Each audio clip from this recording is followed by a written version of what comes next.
So it's that time of the year where every team has hope that next year will be their year and the balls will bounce their way. But if you got one of the players I'm going to be talking about today, you are already at a disadvantage. The people making this list signed a big contract, and once they sign that big contract, they are cooked in a shell of their former selves that earned them that contract. They have developed an injury bug and cannot stay on the field consistently. Or the worst of it all, when they come back from their injury roles, they still flat out suck. Whatever it is, these 10 players I'm going to be talking about were once either stars or very good players that are now seen as a detriment to their teams. Let me know who you agree or disagree with the most in the comment section, and if you do enjoy the content, give me a like and subscribe. But let's get into the worst contracts entering the MLB 2025 season. So coming 10th on my list is Robbie Ray of the San Francisco Giants. He signed his 5-year, $115 million deal going into the 2022 season, and he's scheduled to be a free agent in 2027.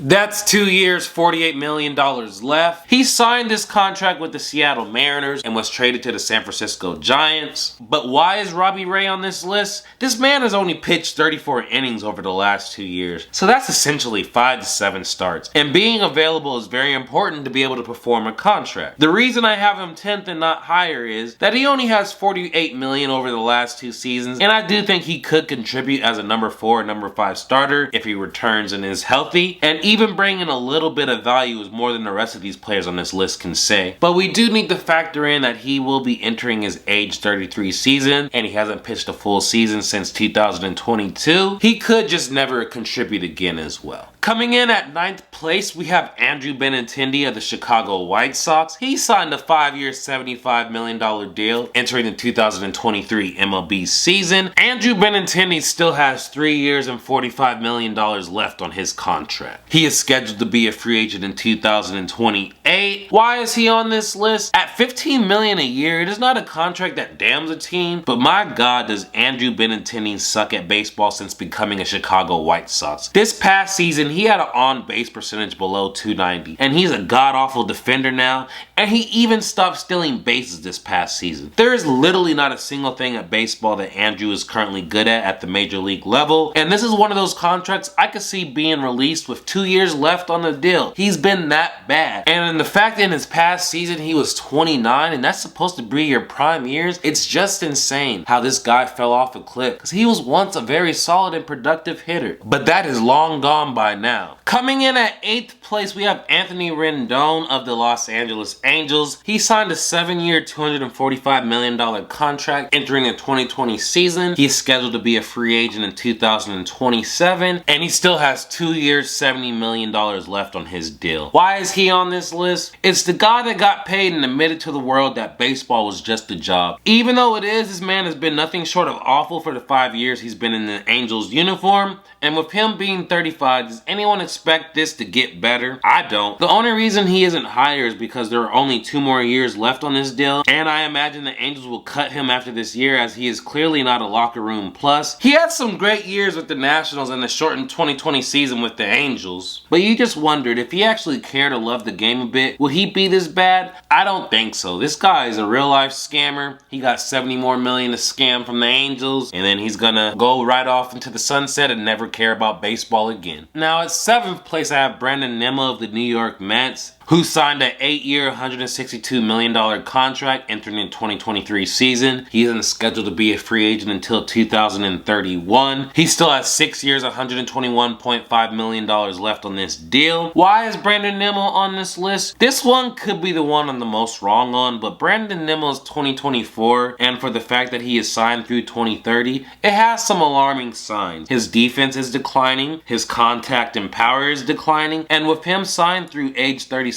he was supposed to be giving his best seasons now to make the back part of the contract acceptable, and as of now, I just don't think he's going to be a productive player for the life of his contract. And if he's already below a 3-WAR player in the 2nd year, that is something to be alarmed from. He needed to at least be an above average to great player for half of the contract for it to be justified, and so far it doesn't look like he's on that route. Coming in at 6th place for me, this one's going to be tough to do, but it's Mike Trout of the Los Angeles Angels. He signed a 12-year, $426.5 million contract entering the 2019 season, and he isn't scheduled to be a free agent until 2031. He still has 6 years, $213 million left. So why is Mike Trout on this list? Who would have ever guessed the once best player in baseball would make a list for worst contract? Injuries really do suck, man. Injuries has completely taken a majority of Trout's 3 of last 4 seasons. And the thing is with Mike Trout, I do think he could still be a productive player, but at this point he needs to be a full-time DH and be traded to a contender. But either way, with his lack of availability the last few seasons and being paid over $35 million a year, you can't ignore that he's currently belongs on this list. But Mike Trout could easily be off this list. He can just put together a great, full, cohesive season again and show that he could stay healthy. But until Mike Trout shows that he can stay consistently healthy, this contract is starting to look like more it might be hurting the team than it is helping the team.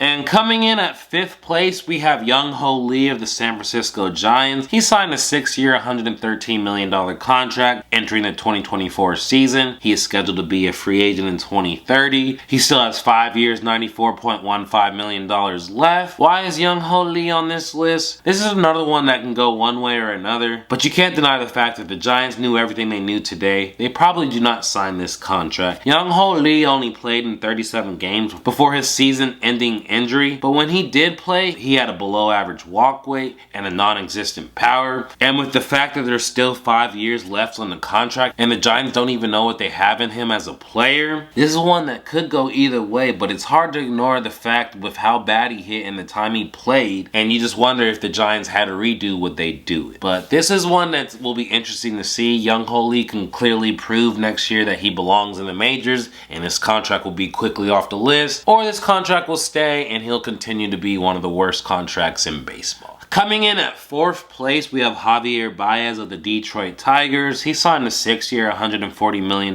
deal entering the 2022 season. He is scheduled to be a free agent in 2028, and he still has 3 years, $69.9 million left on this contract. Why is Javier Baez on this list? To the surprise of nobody, he is on this list. When the deal was signed at the time, many believed his bat was not going to be able to age well because of his lack of plate discipline and the fact that he swings at everything. Those players tend to age horribly, and as their bat speed declines, they're not able to reach to those pitches. Everything just goes drastically down, and that sums Javier Baez to a T. He still holds some value with his defense, but with now 3 seasons below a 280 on base percentage, this man is cooked as a productive player, and he still has 3 years left and is entering his age 32 season. It's only a matter of time before the Tigers just cut their losses and move on with him. You can't keep putting him out there and basically having a free out every time he goes up to bat. So coming in at 3rd place, we have Trevor Story of the Boston Red Sox, who also signed a 6-year, $140 million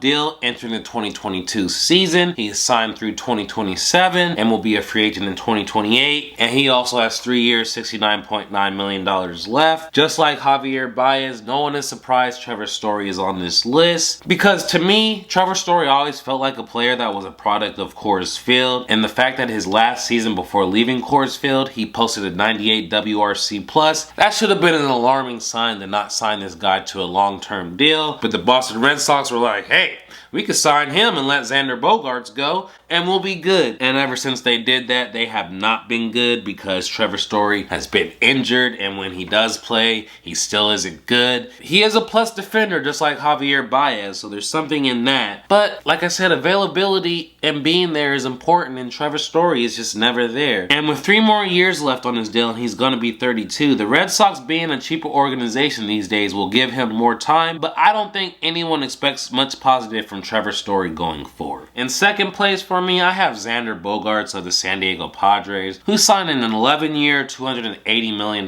contract entering the 2023 season, and he is signed through 2033, which means he'll be a free agent in 2034. And he still has 9 years, $229.05 million left on this deal. Why is he on this list? Xander Bogaerts has already started to decline this year, and there are still 9 more years left on this deal. This deal was always going to end up being one of the worst long-term contracts because the Padres panicked when Trey Turner and Aaron Judge turned down their deals and then they went to Xander Bogaerts. He's already been moved from shortstop to second base, but he may likely go back to shortstop with Ha-Sung Kim declining his mutual option and headed for free agency. But Xander needs to be a productive player for at least 4 to 5 more seasons for this contract to not be a complete arbitrage, and he's already headed in the opposite direction as his contact, walk, and power have all declined. But I will say Xander is good enough to turn it around, but the fact that we were only in the second year of this contract and he's already posted a season with a WRC plus below 100, that's alarming. But hopefully for the Padres it don't continue, but it is.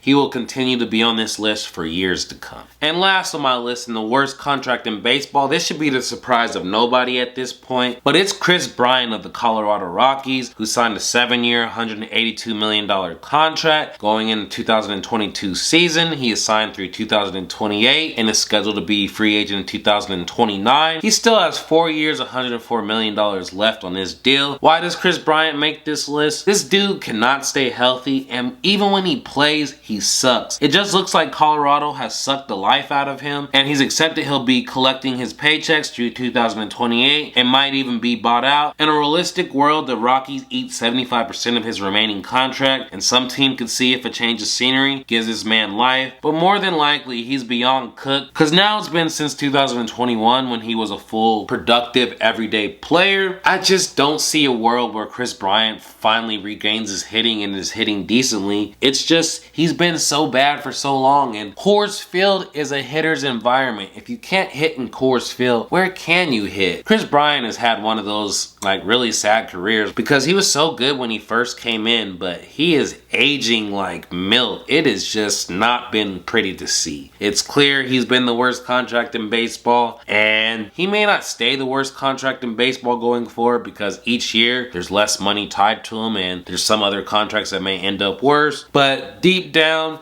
for a contract signed and getting a return on the investment, you can argue this has been one of the worst contracts for value in baseball history. But yes, this is my list. Of all of the people who made the list, who do you think is most deserving or least deserving? Do you feel I had a player too high or too low? I would love to see it in the comment section. Also, I did do this video last year, and these were the names that I had on the list. At 12th place, I had Jacob deGrom. At 11th place, I had Masataka Yoshida. At 10th, I had Byron Buxton. At 9th, I had Andrew Benintendi. At 8, I had Jake Cronenworth. 7 was Trevor Story. 6 was Javier Baez. 5 was Carlos Rodon. Anthony Rendon was 4th. Giancarlo Stanton was 3rd. Kris Bryant was 2nd. And Steven Strasburg was 1st. So you can see some players proved their value and got off this list. From last year's list, 5 people have ended up staying on it, and it's deservedly so. They are just a really bad contract. But either way, if you stuck around to this point, I really do appreciate you taking the time to watch this video and my analysis on baseball. If you enjoy the content that Paint the Black Baseball brings, maybe I could look forward to seeing you in one of my next videos, but I hope you have a great day.